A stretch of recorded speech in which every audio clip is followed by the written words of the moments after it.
Hello friends, good evening. तो ये हमारा साइंस का लेक्चर है जिसमें हम सबसे पहले स्टार्ट करेंगे फिजिक्स। मैंने आप लोगों को बताया था कि हम लोग सबसे पहले फिजिक्स से स्टार्ट करेंगे। तो सबसे पहले फिजिक्स में तो आपको दो तीन चीज़ें पता होनी चाहिए, जैसे कि फादर ऑफ फिजिक्स हम किसको बोलते हैं, सर इसाक न्यूटन को। फादर ऑफ मॉडर्न फिजिक्स हम किसको बोलते हैं, Albert Einstein. Father of nuclear physics Ernest Rutherford. और father of physics in India वो हम बोलते हैं सी वी रमन को। सी वी रमन को नोबेल प्राइज़ भी मिल चुका है। उनको किस ईयर में और किस लिए नोबेल प्राइज़ मिला ये लोग आप लोग कमेंट सेक्शन में बताइएगा। Father of India's nuclear programme वो हम किसको बोलते हैं, डॉक्टर होमी जे भाभा को। फिर नेक्स्ट है हमारा यूनिट्स एंड मेजरमेंट्स। तो यूनिट्स एंड मेजरमेंट जो हमारा चैप्टर है, इसमें सबसे पहली चीज़ तो आपको पता होनी चाहिए कि हमारे पास कितनी फंडामेंटल यूनिट्स हैं। हमारे पास 7 फंडामेंटल यूनिट्स हैं, 2 सप्लीमेंट्री यूनिट्स हैं, और बाकी जितनी भी यूनिट्स हैं वो इन्हीं 7 फंडामेंटल यूनिट से डिराइव की गई हैं। तो वो 7 फंडामेंटल यूनिट्स क्या क्या हैं, पहले हम उनको देख लेते हैं। पहली है लेंथ, फिर mass, time, temperature, luminous intensity, electric current और अमाउंट ऑफ सब्सटेंस। जो लेंथ है उसकी ऐसा यूनिट है मीटर, उसको हम लिखते हैं एम से डिनोट करते हैं। मास की है किलोग्राम, उसको हम केजी से डिनोट करते हैं। टाइम की है सेकंड, इसे हम एस से करते हैं। टेम्परेचर केल्विन, इसको के से करते हैं। ल्यूमिनेस इंटेंसिटी कैंडिला, इसको सी डी से करते हैं। इलेक्ट्रिक करंट जो है वो होती है एम्पियर, इसको ए से करते हैं। और अमाउंट ऑफ सब्सटेंस मोल, इसको एम ओ एल से करते हैं। फिर 2 सप्लीमेंट्री यूनिट होती है हमारे पास, एक होता है प्लेन एंगल और दूसरा होता है सॉलिड एंगल। तो प्लेन एंगल क्या होता है, वो रेशियो होता है लेंथ ऑफ आर्क का उसके रेडियस से, यानी कि d theta equals to d s upon r. इसकी यूनिट होती है रेडियन और इसे हम डिनोट करते हैं आर ए डी से। दूसरा होता है सॉलिड एंगल। सॉलिड एंगल जो है वो रेशियो होता है इंसेप्टेड एरिया का। यहाँ पर लेंथ का रेशियो था, यहाँ पर एरिया का रेशियो होता है किससे, स्क्वायर ऑफ द डिस्टेंस से, यानी कि d psi equals to d A upon r square. Unit जो होती है उसकी होती है स्टेडियन और इसे करते हैं एस आर से डिनोट। तो ये सप्लीमेंट्री यूनिट है, एक ये और एक ये। प्लेन एंगल की यूनिट है रेडियन और सॉलिड एंगल की है स्टेरेडियन। फिर नेक्स्ट है हमारा सिस्टम ऑफ यूनिट्स। उसके बाद एक सिस्टम ऑफ यूनिट्स चलती है यहाँ पर, एफ पी एस सिस्टम, सी जी एस सिस्टम, एम के एस सिस्टम और प्रॉपर्टी और एस आई यूनिट। ठीक है, तो अगर हम प्रॉपर्टी की बात करें तो length, F P S system में लेंथ को हम फुट से और मास को पाउंड से और टाइम को सेकंड से डिनोट करते हैं। जो कि भाई सी जी एस में लेंथ हमारी सेंटीमीटर में आ जाती है, मास ग्राम में और टाइम सेकंड में। एम के एस में एम मीटर, किलोग्राम और सेकंड। और ऐसा यूनिट जो है ना वो यही एम के एस सिस्टम वाली है, मीटर, किलोग्राम और सेकंड। हुआ क्या था 1960 में ना, एक वेट और ग्राम को यूनिवर्सल एस आई का मतलब होता है स्टैंडर्ड सिस्टम ऑफ यूनिट। ठीक है, तो जो स्टैंडर्ड सिस्टम ऑफ यूनिट है ना, इसके लिए तो 1960 में एक मीटिंग हुई थी जहाँ पर ये डिसाइड किया गया था कि कैसे मतलब स्टैंडर्डाइजेशन किया जाए, क्योंकि कुछ लोग फुट में यूज़ कर रहे थे, कुछ लोग सेंटीमीटर में यूज़ कर रहे थे, कुछ लोग मीटर में। तो इससे ना एक सेंटर पे चीज़ें लाने में थोड़ा प्रॉब्लम हो रही थी। तो फिर वहाँ पर ये डिसाइड हुआ कि ठीक है, जो फ्रांस यूनिट अडॉप्ट करता है, फ्रांस की यूनिट कौन सी है, फ्रांस की एम के एस सिस्टम, तो उसी को हम लोग अडॉप्ट करेंगे और उसको बना देंगे एस आई यूनिट, जो स्टैंडर्ड यूनिट होगी, जो पूरे वर्ल्ड में काम आएगी। ठीक है, तो स्टैंडर्ड यूनिट ऑफ इंटरनेशनल, तो एम के एस सिस्टम में मीटर, किलोग्राम और सेकेंड, इसको हमने बना लिया अपना एस आई यूनिट। उसके बाद ना 2 चीज़ें होती हैं, 2 तरह की क्वांटिटी होती है, एक होता है स्केलर क्वांटिटी और एक होता है वेक्टर क्वांटिटी। स्केलर क्वांटिटी क्या होती है, दोज क्वांटिटीज़ विच है, स्केलर क्वांटिटी क्या होती है हमारी, एक मिनट, स्केलर क्वांटिटी वो क्वांटिटी होती हैं, दोज क्वांटिटीज विच है मैग्नीट्यूड ओनली, इसमें सिर्फ और सिर्फ मैग्नीट्यूड होता है। जैसे कि स्पीड, मास, टेम्परेचर, इसमें हम कोई भी डायरेक्शन कभी डिफाइन नहीं करते हैं, simple speed equals to mass, speed equals to distance upon time. Mass क्या होता है हमारे किलोग्राम, टेम्परेचर। लेकिन वेक्टर क्वांटिटीज़ वो होती हैं जिनमें हमारी इस मैग्नीट्यूड के साथ साथ क्या मेंशन होता है, डायरेक्शन। जैसे हमारा मैग्नीट्यूड के साथ डायरेक्शन में मेंशन होता है, जैसे मोमेंटम, डिस्प्लेसमेंट, वेलोसिटी। इन सब में क्या होता है, डिस्प्लेसमेंट आप लोगों को पता है ना, जैसे मान लीजिए कोई पर्सन यहाँ से चला, इस पॉइंट से चला, यहाँ आया, यहाँ गया, तो उसका डिस्टेंस क्या होगा, सपोज ये 3 है, 4 है और 5 है, तो उसका डिस्टेंस क्या हो जाएगा, 3 3, 4, 5 सबको ऐड कर देंगे। बट अगर कोई पर्सन यहाँ से चला और इस डायरेक्शन में या फिर इस डायरेक्शन में फिर अगेन यहाँ पहुँचा, तो यहाँ पर डिस्प्लेसमेंट क्या हो जाएगा, यहाँ पर डिस्प्लेसमेंट 0 हो जाएगा, मतलब डायरेक्शन यहाँ पे मैटर करेगी। तो अगर आपका डिस्टेंस है तो वो स्केलर क्वांटिटी में आएगा, पर डिस्प्लेसमेंट आपका किस में आएगा, वेक्टर क्वांटिटी में। तो ये स्केलर वेक्टर में डिफरेंस है, ये आप लोग याद रखिएगा। Those quantity which have only magnitude scalar, और जिसमें सिर्फ मैग्नीट्यूड एंड डायरेक्शन दोनों होंगे वो होगा हमारा वेक्टर। फिर यहाँ पर कुछ डिराइव यूनिट है, पहले हम उनको देख लेते हैं, देन बाद में मैं आप लोग को डायमेंशन बताऊँगी। डिराइव यूनिट में क्या क्या है, जैसे कि हमारा एरिया क्या होता है, लेंथ इंटू ब्रेथ यानी मीटर स्क्वायर। वॉल्यूम क्या होता है, length into breadth into height, तो मीटर क्यूब। अगर आपको फॉर्मूला पता है ना तो भी आप यूनिट ईजिली निकाल सकते हैं, और वरना भी आप लोगों को यूनिट याद करनी पड़ेंगी। उसके बाद speed, distance upon time, metre per second. Acceleration क्या होता है, एक्सेलरेशन हमारा होता है the rate of change of velocity यानी वेलोसिटी अपॉन टाइम, तो metre per second square. Density क्या होता है, mass upon volume, density mass upon volume, तो वो क्या हो जाएगा हमारा किलोग्राम पर मीटर क्यूब। फिर फोर्स क्या होता है, मास इंटू एक्सेलरेशन। अब इसको आप चाहो तो ऐसे भी निकाल सकते हो, मास केजी, और एक्सेलरेशन क्या होता है, मीटर पर सेकेंड स्क्वायर। कई बार ये भी पूछ लेता है, तो अगर आपको फॉर्मूला पता हो तो आप इसे निकाल लेंगे, और इसी को हम क्या बोलते हैं, न्यूटन। तो ये हमारा हो जाएगा फोर्स का न्यूटन। फिर ऐसे ही हमारा प्रेशर है, प्रेशर का क्या हो जाएगा, पास्कल, प्रेशर का पास्कल, एनर्जी और वर्क का जूल, पावर का वॉट, इलेक्ट्रिक चार्ज का कुलाम, वोल्टेज या पोटेंशियल डिफरेंस, वोल्टेज को ही हम पीडी भी बोलते हैं, पोटेंशियल डिफरेंस, ठीक है, इसका वोल्ट हो जाएगा। कैपेसिटेंस का फैरेड, रेजिस्टेंस का ओम, कंडक्टेंस का साइमेंस, मैग्नेटिक फ्लक्स का वेबर, फ्रीक्वेंसी का हर्ट्ज। अब जो ये है ना, ये वाली यूनिट्स जो है ये थोड़ी टफ पड़ेंगी, तो अगर आपको फॉर्मूला पता है तो ठीक है, वरना आप ये वाली यूनिट्स इसको आप याद कर लीजिएगा। इसके बाद यहाँ पर और भी है कुछ, जैसे कि मैग्नेटिक फ्लक्स वेबर, फ्रीक्वेंसी की हर्ट्ज, इम्पल्स के न्यूटन सेकंड, और पावर ऑफ लेंस के डायोप्टर। उसके बाद एक चीज़ कभी कभी एग्जाम में आपसे लोगों से पूछ लेता है, डायमेंशन। तो डायमेंशन कैसे निकालते हैं, तो डायमेंशन में आप लोगों को एक फॉर्मूला बता रही हूँ। डायमेंशन में जो मास होता है उसको, मास को हम एम से डिनोट करते हैं, मास को हम एम से करते हैं। उसके बाद लेंथ, लेंथ को हम करते हैं एल से, और टाइम, टाइम को हम डिनोट करते हैं टी से। तो अगर मान लीजिए मास m हो गया, लेंथ l हो गई, टाइम t हो गया। अब आपको सपोज स्पीड की वो निकालनी है, नहीं हम डेंसिटी निकालना है, सपोज आपको डेंसिटी का यूनिट वो निकालना है। तो डेंसिटी क्या होती है, हमारी डेंसिटी क्या होती है, मास अपॉन वॉल्यूम। अब मास केजी में ही होता है, तो मास क्या हो जाएगा हमारा m, और वॉल्यूम क्या होता है हमारा मीटर क्यूब, यानी कि L की पावर 3। टाइम तो यहाँ पर है ही नहीं, तो डेंसिटी की यूनिट डायमेंशन क्या हो जाएगी, m1 L-3, और जो चीज़ नहीं है वो हमारी 0। तो ये हमारी हो जाएगी डेंसिटी की यूनिट। तो इस तरीके से आप ना किसी की भी डायमेंशन निकाल सकते हैं। इस तरीके से जैसे आपको एरिया का निकालना है तो कितना हो जाएगा L2, वॉल्यूम का निकालना है तो कितना हो जाएगा L3, और इसी तरीके से आपको स्पीड का निकालना है तो क्या हो जाएगा LT-1, क्योंकि यहाँ पे टाइम दिया है। एक्सेलरेशन का क्या हो जाएगा LT-2। इस तरीके से आप किसी भी चीज़ की डायमेंशन निकाल सकते हैं, क्योंकि कई बार एग्जाम्स में ना डायमेंशंस भी पूछ ली जाती है।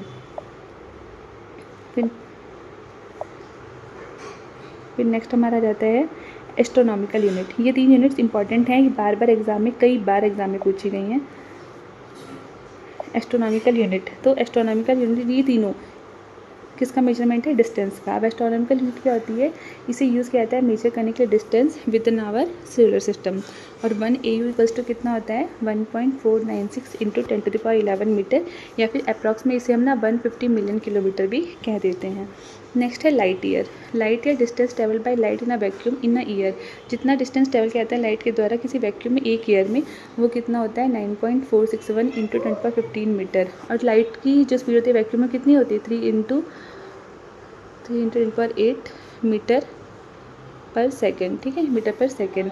फिर पार्सिक क्या होता है, पार्सिक यूज़ किया जाता है मेजर लार्ज डिस्टेंस के लिए या एस्ट्रोनॉमिकल ऑब्जेक्ट जो कि आउटसाइड द सोलर सिस्टम है। 1 पार्सिक इक्वल्स टू होता है 3.0857 10⁻16 मीटर, या फिर कह सकते हैं 1 parsec equals to 3.262 light year, ठीक है। तो सबसे छोटी जो होती है वो हमारी क्या होती है, सबसे छोटी AU होती है, फिर इससे बड़ी होती है लाइट ईयर, और उससे बड़ी होती है हमारी पार्सिक। फिर कुछ ऐसी चीज़ें हैं ना जो एग्जाम में कई बार पूछ लिया जाती है और हम कंफ्यूज हो जाते हैं। जैसे ये 1 नैनोमीटर इक्वल्स टू कितना होता है, 10⁻⁹ metre. 1 micron 10⁻�6 metre. 1 angstrom 10⁻⁻10 metre. अब इसको अपना मीटर में याद रखिएगा, कई बार आपको ये सेंटीमीटर में पूछ लेगा। जैसे कि आपसे पूछ लिया 1 nanometre equals to how many centimetre, तो आपको क्या करना है 10⁻⁹ into 10⁻+2, 1 metre equals to 100 centimetre होता है, तो +2 से सॉल्व करेंगे तो कितना आ जाएगा 10⁻⁷ सेंटीमीटर। तो वहाँ पर ये चीज़ जरूर ध्यान दीजिए कि चीज़ें मीटर में पूछ रहे हैं या सेंटीमीटर में पूछ रहे हैं। फिर again 1 picometre 10⁻12 metre, 1 femtometre 10⁻15 metre, 1 attometre 10⁻18 metre. फिर कुछ और यूनिट्स हैं जो एग्जाम में बार बार रिपीटेडली पूछी गई हैं, तो वो भी मैंने एक साथ यहाँ पे लिख दी हैं। जैसे कि ओजोन को हम मेजर करते हैं डॉप्सन यूनिट में, turbidity of water NTU, NTU क्या होता है, NTU की फुल फॉर्म क्या है, nephelometric turbidity unit, flow of water cusec, atmospheric pressure bar, heat calorie erg और joule, intensity of sound decibel, naval distances को नॉटिकल माइल्स में। उसके बाद हाई स्पीड को हम करते हैं मैक में। अब मैक से रिलेटेड ना एक ये कुछ यहाँ पे इंपॉर्टेंट फैक्ट मैं डालने से कि ये सबसोनिक, ट्रांसोनिक, सुपरसोनिक, हाइपरसोनिक जो स्पीड होती है ये क्या क्या होती है। अगर 1 मैक से कम है तो हम बोलेंगे सबसोनिक है, 1 मैक के इक्वल है तो ट्रांसोनिक है। अगर कोई किसी भी चीज़ की स्पीड जो है 1 मैक से 3 मैक के बीच में है तो सुपरसोनिक, और अगर ग्रेटर देन 5 मैक है तो हाइपरसोनिक। फिर नेक्स्ट है यहाँ पर वेवलेंथ किसमें मेजर करते हैं आर्मस्ट्रांग में। उसके बाद मेजरमेंट होती है जो स्पीड ऑफ शिप की, वो किसमें होती है नॉट में। और रेडियो एक्टिव सब्सटेंस को मेजर करते हैं हम क्यूरी में। उसके अलावा कई बार ये क्वेश्चन पूछा जाता है कि 1 हॉर्स पावर इक्वल्स टू कितना होता है, तो वो होता है 746 वाट। और पावर जनरेट जो होता है पावर स्टेशंस में वो किसमें होता है मेगावाट में। दूसरी चीज़, एक चीज़ और, आपके घर पर जो इलेक्ट्रिसिटी आती है ना 1 यूनिट 2 यूनिट जो यूनिट आती है वो किसमें होती है, वो एनर्जी की यूनिट होती है, ठीक है। और वो किसमें होती है किलोवाट आवर में होती है, किलोवाट आवर में। उसके बाद ना एक क्वेश्चन और पूछा जाता है मेजरिंग डिवाइसेस एंड स्केल्स। तो बहुत सारे क्वेश्चन हैं, रिपीट भी हो चुके हैं, क्या पता कुछ नया भी पूछ लें। तो वो सारी चीज़ें मैंने आज एक ही जगह पर डाल दी हैं और यहीं से हम रिवाइज कर लेते हैं। जैसे कि अल्टीमीटर यूज़ किया जाता है मेजर करने के लिए एल्टीट्यूड किसी भी ऑब्जेक्ट का, मेनली एरोप्लेन में यूज़ होता है।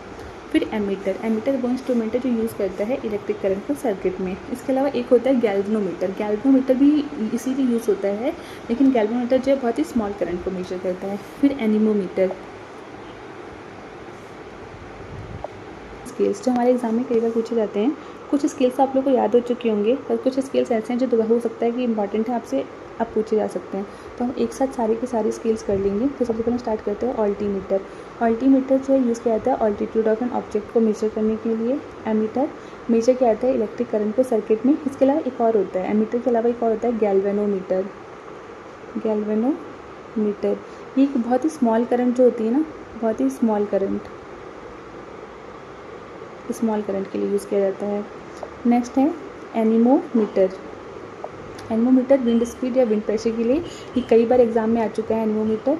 एक्सोमीटर ये हीटिंग पावर और इंटेंसिटी ऑफ सोलर रेडिएशन के लिए किया जाता है। ये अभी तक किसी एग्जाम में पूछा नहीं है, पर पूछे जाने की पॉसिबिलिटी है। एक्सेलेरोमीटर वो डिवाइस है जो सेंस करता है डिफरेंट टाइप ऑफ एक्सलेशन या वाइब्रेशन, ये तो आप नाम से गेस कर लेंगे। एटमोमीटर वो डिवाइस है जो मेजर करता है रेट ऑफ वाटर इवोपरेशन।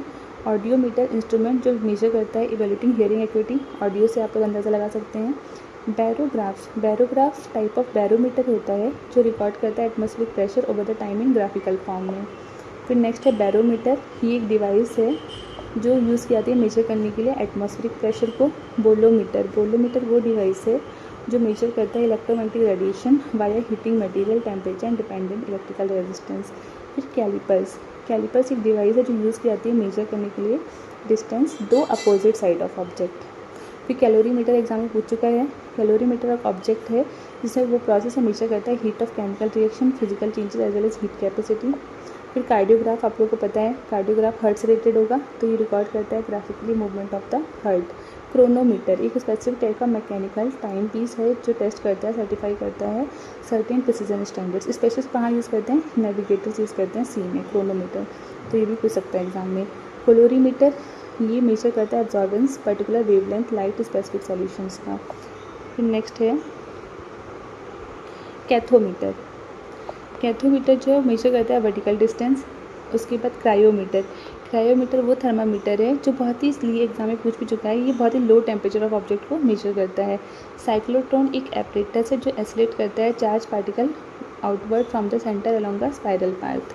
फिर क्रेस्कोग्राफ जो एक डिवाइस है जो यूज़ की जाती है मेजर करने के लिए ग्रोथ इन द प्लांट। ये इंपॉर्टेंट हो सकता है, एग्जाम में पूछ सकता है आपसे नेक्स्ट टाइम कि क्रेस्कोग्राफ क्या है। क्रेस्कोग्राफ वो डिवाइस है जो यूज़ करती है मेजर करने के लिए ग्रोथ इन प्लांट्स। फिर नेक्स्ट है डायलेटोमीटर। ये इंस्ट्रूमेंट है जो मेजर करता है volume changes cause by physical और केमिकल प्रोसेस। डिप सर्कल वो डिवाइस है जो मेजर करता है एंगल बिटवीन हॉरिजन और इलेक्ट्रिक मैग्नेटिक फील्ड में। डायनमो आप सबको पता है, डायनमो इंस्ट्रूमेंट है जो कन्वर्ट करता है मैकेनिकल एनर्जी को इलेक्ट्रिकल एनर्जी में। तो ऐसी डायनमोमीटर ये यूज़ करके किया जाता है मेजर करने के लिए force, torque, power of the engine. Next है ईजी। आप लोगों ने सुना होगा ब्रेन का ईजी होता है, जैसे हार्ट का ईसीजी होता है ऐसे ब्रेन का ईजी होता है। इसे बोलते हैं इलेक्ट्रोएन्सेफेलोग्राफ। ये इंस्ट्रूमेंट यूज़ करता है recording electrical activity of the brain. Electrometer एक इलेक्ट्रिकल इंस्ट्रूमेंट है जो मेज़र करता है इलेक्ट्रिक चार्ज और इलेक्ट्रिक पोटेंशियल डिफरेंस को। उसके बाद इलेक्ट्रोस्कोप। ये इंस्ट्रूमेंट डिटेक्ट करता है presence and magnitude of electric charge of a body. Evaporimeter जो है, इवेपोरेशन से ही आप समझ सकते हैं कि rate of water evaporation from wet surface to the surface. फिर एंडोस्कोप इंस्ट्रूमेंट जो यूज़ किया जाता है मेडिसिन में to look inside the body. Endoscopy सुना होगा ना आपने, उससे रिलेटेड है एंडोस्कोप। फैथोमीटर ये एग्जाम में पूछ चुका है। फैथोमीटर जो है वो डेप्थ ऑफ द सी को मेजर करता है। फ्लक्स मीटर पूछ चुका है, मैग्नेटिक फ्लक्स को मेजर करने के लिए यूज़ होता है। गैल्वेनोमीटर भी मैंने आप लोगों को बताया था ना, electric instrument for detecting and indicating electrical current, पर स्मॉल करंट को मेजर करता है काफ़ी। फिर ग्रेविमीटर इंस्ट्रूमेंट जो यूज़ करता है मेजर करने के लिए ग्रेविटेशनल एक्सेलरेशन। फिर नेक्स्ट है गायरोस्कोप वो डिवाइस जो मेजर करता है एंगुलर वेलोसिटी। हाइड्रोमीटर एग्जाम में कई बार पूछ चुका है, इंस्ट्रूमेंट जो रिलेटिव डेंसिटी ऑफ लिक्विड को मेजर करता है। Hydrophone recording and listening to under water sound. Hygrometer ये तो मोस्ट फेवरेट क्वेश्चन है, किसी एग्जाम में पूछ ही लिया जाता है। हाइग्रोमीटर मेजर करता है relative humidity of the atmosphere. देखो हाइड्रो रिलेटिव डेंसिटी से रिलेटेड है और हाइग्रो रिलेटिव एटमॉस्फेयर ह्यूमिडिटी से रिलेटेड है। फिर हाइग्रोस्कोप वो इंस्ट्रूमेंट जो इंडिकेशन देता है ह्यूमिडिटी ऑफ एयर। फिर नेक्स्ट है हाइप्सोमीटर वो डिवाइस है कैलकुलेटिंग थर्मामीटर एट जिससे boiling point of water is known height above sea level और estimating height above sea level जो हम फाइंड कर सकते हैं टेम्परेचर कि किस टेम्परेचर पे वाटर जो हमारा वो बॉईल हो रहा है। नेक्स्ट है काइमोग्राफ वो डिवाइस है जो रिकॉर्ड करता है मस्कुलर मोशन, ब्लड प्रेशर और अदर फिजिकल फिनोमिना। ये वाला कई बार एग्जाम में पूछ चुका है। लैक्टोमीटर आप लोगों को याद भी हो चुका होगा, check the purity of milk by measuring its density. Lux meter equipment जो मेजर करता है brightness of light falling of an object particular area. Lysimeter measure the amount at evapotranspiration which is release by plant. Magnetometer magnetic sensors के लिए जाना जाता है, ये instrument जो मेजर करता है मैग्नेटिज्म को। फिर नेक्स्ट है मैनोमीटर जो मेजर करता है, ये पूछ सकता है एग्जाम में, एक बार पूछा भी है शायद। मैनोमीटर वो डिवाइस है जो मेजर करता है प्रेशर ऑफ लिक्विड और gases. Microphone transducer convert sound wave into electrical signal. Microtome cutting extremely thin slices of material जो कट करता है extremely thin slice of material, जिसे हम बायोलॉजी में यूज़ कर सकते हैं। माइक्रोस्कोप या इलेक्ट्रॉन माइक्रोस्कोप में से बोलते हैं माइक्रोटोम, ये इंपॉर्टेंट हो सकता है। फिर नेफोस्कोप इंस्ट्रूमेंट जो मेजर करता है altitude, direction and velocity of sound. Odometer आप लोगों को पता ही है जो मेजर करता है डिस्टेंस। उसके बाद ओंडोमीटर का एग्जाम में पूछ चुका है, इंस्ट्रूमेंट जो मेजर करता है wavelength of electromagnetic waves. Odometer distance और ondometer wavelength of electromagnetic waves. फिर पेरिस्कोप वो इंस्ट्रूमेंट होता है जो observation over around through an object और condition that prevent direct line of sight observation from observer current position. Phonograph device mechanical recording और reproduction of sound. Photometer instrument जो measure करता है इंटेंसिटी ऑफ लाइट, फोटो से याद रखना आप लोग लाइट। पोटेंशियोमीटर ये इंपॉर्टेंट है, इंस्ट्रूमेंट जो मेजर करता है voltage comparison to unknown voltage with known and reference to measure electromagnetic जो ईएमएफ को मेजर करता है वो होता है पोटेंशियोमीटर। नेक्स्ट है आपका पाइक्नोमीटर लेबोरेटरी डिवाइस जो यूज़ करता है मेजर करने के लिए डेंसिटी या स्पेसिफिक ग्रेविटी ऑफ मटेरियल। फिर ये वाला भी पूछ सकता है एग्जाम में, पायरिलियोमीटर ये इंस्ट्रूमेंट जो मेजर करता है direct beam of solar irradiance.